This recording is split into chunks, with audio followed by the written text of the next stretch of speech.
Welcome to Let Go, Let EFT, where we are learning and leaning in with you, with your hosts Michelle Puster and Dr. Laura Spiller. EFT is a beautiful model helping people connect with themselves and the people that matter the most, developed by Dr. Sue Johnson.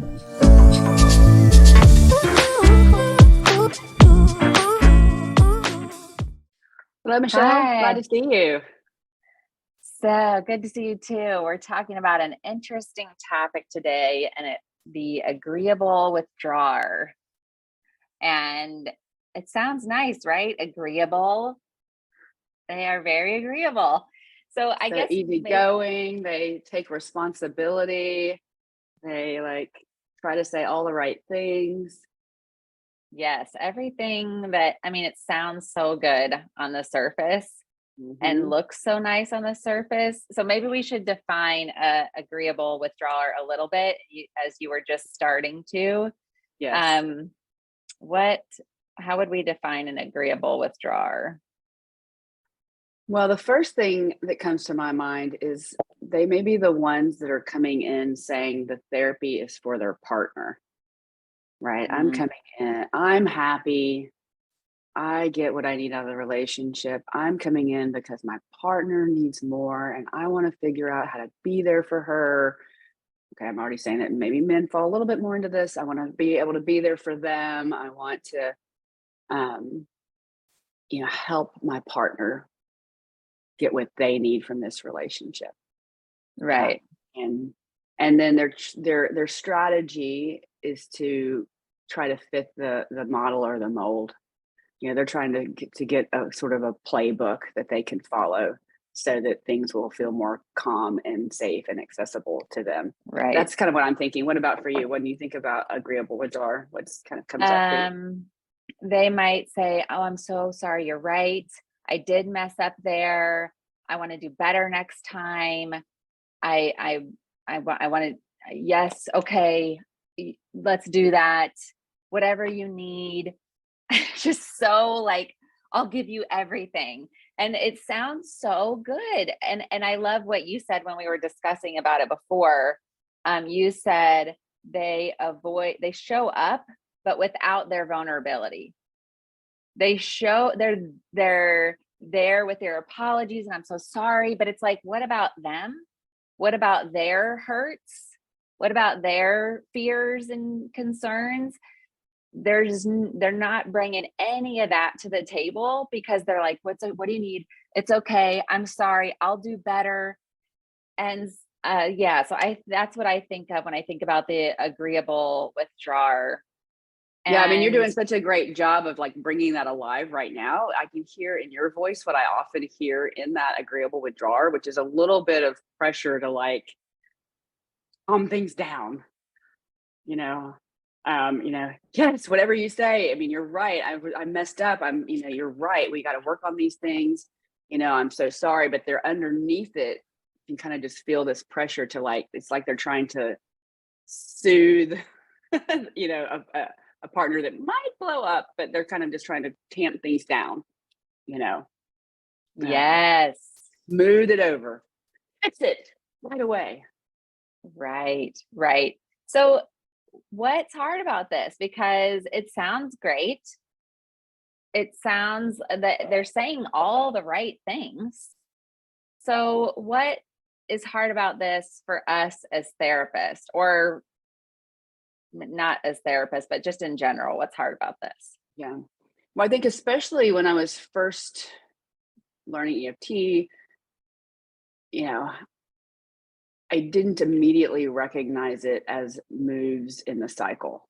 I think it looked like there was a way in which I could go, oh, well, they're responding, right? So is that reactivity? Is that, they're taking responsibility? They're not shutting down. When you've got a withdrawer that's going, that's ridiculous. You kind of like, oh, look, there's dismissive shutdown, but with this, there's this element of presence, and responsiveness. So at first it can be hard to recognize it as their protective move in the cycle. Yes. It is totally. reactivity. Yes. because you're right. Like we think of withdrawal and we think of the angry shutdown. That's ridiculous. And kind of the, or we think of just the silence shutdown, where there's just really just almost complete silence. Yeah. And this at first glance looks responsive, looks like they're taking responsibility for their part, looks like they're being empathetic and understanding of their partner's perspective. So yeah, I think initially it can be very, that's why it's such a good protective strategy for them, isn't it? Because it can look really good on the surface, and it can be hard for us as therapists to name it as, oh, they're reactive. And I think, at least for newer therapists, where we might catch where we might see that it's not working is how the partner responds. So if the pursuing partner starts to get angry and frustrated, like you had said, initially there might be relief, maybe way back when, before they came to us, probably. I doubt it. I doubt if they're still experiencing that relief, but they might have experienced relief. Oh, my partner gets it. But because, like you said, they're trying to tamp down big emotions, they're not showing up with themselves. Their partner starts to get frustrated with that agreeable, I'm so sorry response. And then, so the the pursuer gets more frustrated. Yes. And it's not landing anymore. And the apology starts to mean less and less. Like, I don't want to hear it anymore. I'm tired of your apologies. I'm tired of your like, what, I don't know, just you figure out what I need. It starts to become this combative pushing back because they're not showing up with their vulnerability. They are not showing up with fixing. Right. They're showing up with fixing, and they're showing up with like tamp down. And what does any person do when someone tries to tamp down their emotions? They say, right. And that's what we see pursuers start to do. So if we are new to this and we're seeing like someone being really agreeable, and then we're seeing a pursuer just really get activated, we might initially, if we don't know that this is the dynamic, we might think, gosh, why can't you just take that in? Why can't you just accept that your partner's being so agreeable and consoling? And why can't you just take that in? And oh boy, we would have that pursuer turn on us, wouldn't we? Yeah. I've been there. Right. That's where the pursuer feels really kind of not understood. Yes. And it's bringing, we'll get to this in the strategies, but I'm feeling that need to bring curiosity to both partners. And we'll come back to that. But right. So one of the ways you might know that you have this is you start to feel that like, wow, the pursuer's experience is really not getting a response, even though in some ways it looks like their partner is trying to respond. So that's a really good cue. Like, what's going on here? What's missing? Right. And I think over time, it does get easier to notice. Yeah, the withdrawer is very agreeable and they're very apologetic and they're leaning in. But what are they feeling? Where's their pain point? And like you said at the beginning, you might no, I'm fine. It doesn't bother me. No, I'm happy here. Oh, really? You're happy? You're happy when your wife's or your partner is crying? You're okay when you just got into that screaming match last night? That was okay for you? This is happy? Like, really? You're really okay? I don't know. This doesn't it's not quite adding up. So their experience is missing. Right. Their pain points, their fears are missing. They're not wanting to bring any of that to the table. Because like you said, that might stir up more. That might make things worse. And they're trying to tamp everything down. They're trying to calm things down, slow things down. If I bring my stuff, that's going to be explosive. Why would I do that? Yeah. And so that kind of brings up, we were talking when we were preparing for this, how our attachment systems can react to this. So that's one of the things that we want to make sure that we're talking about in our videos with all of you. And that, when we do pick up on that sense of like lack of vulnerability, and that this is a management strategy, sometimes we can get into that pursuer role too. We're really trying to dig deeper and get something out of this agreeable withdrawer. So sometimes we can really feel pulled. I mean, we get that alarm system too, just like, hey, something's missing here. This is too good to be true. This feels kind of manipulative and fake. And we can get that sense of really wanting to, reach in and pull something more authentic out of this withdrawal. Any Right. other ways that you can think of where our attachment system kind of can activate us when we're working with a couple with an agreeable withdrawal? Yeah. Let's say you had a partner, yourself as the therapist, who never said they're sorry, who never said, oh, okay, what can I do? I hear you. Let's do better. Woo, and now there's this person saying all these things. You might get really mad at that pursuer and really kind of be like, maybe not outwardly, hopefully, but inwardly being like, why can't you take this in? Why aren't you like, look what they're doing here. Look what they're doing. They're being so generous. They're showing up. And so I think that could be something to look out for, is if our partners, or maybe our other kind of attachment figures, parents, didn't show up for us in this way, and that's really getting us activated, that the pursuer, I'm sorry, isn't taking it in and appreciative of their. So we might align, like you're saying, we might align more with either one, where we start to pursue, and we kind of align with the pursuer. We're like, what's wrong? Come on, withdrawer, show up, be real. Or we might align with the withdrawer and start to say, gosh, why can't you take this in?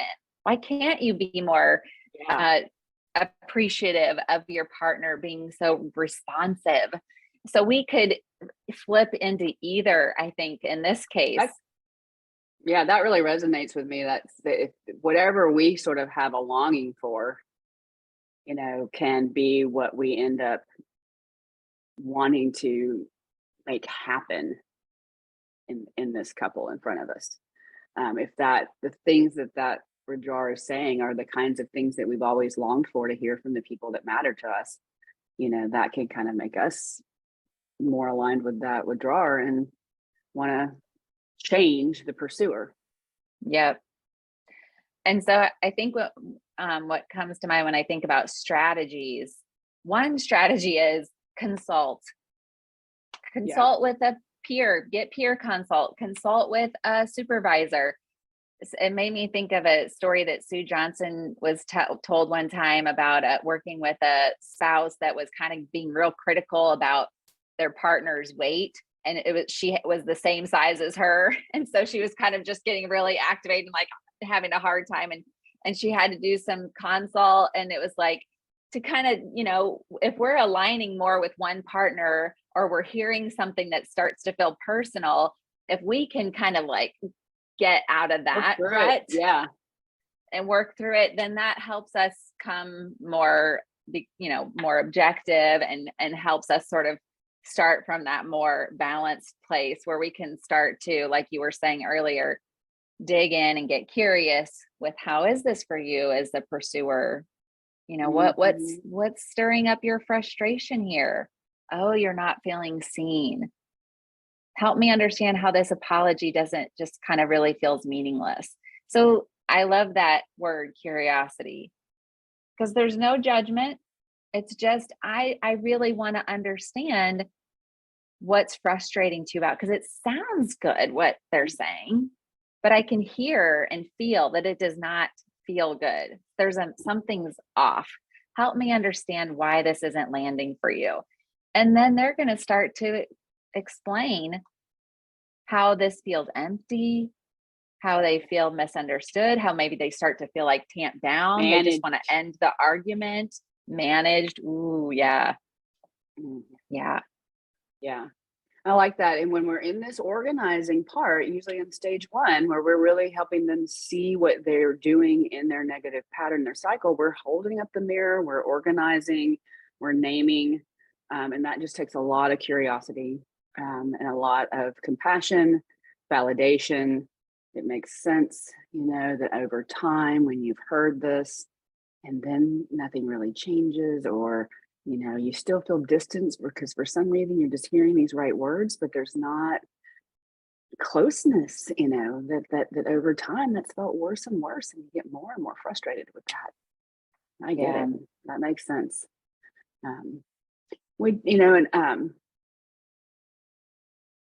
When we talk about holding up that mirror, we can do that for that withdrawing partner too. And maybe without trying to pursue them or to drag them into their feelings. You had given a metaphor, I think, that you said that Leanne Campbell had brought up. Can you tell us about that? I thought that was amazing.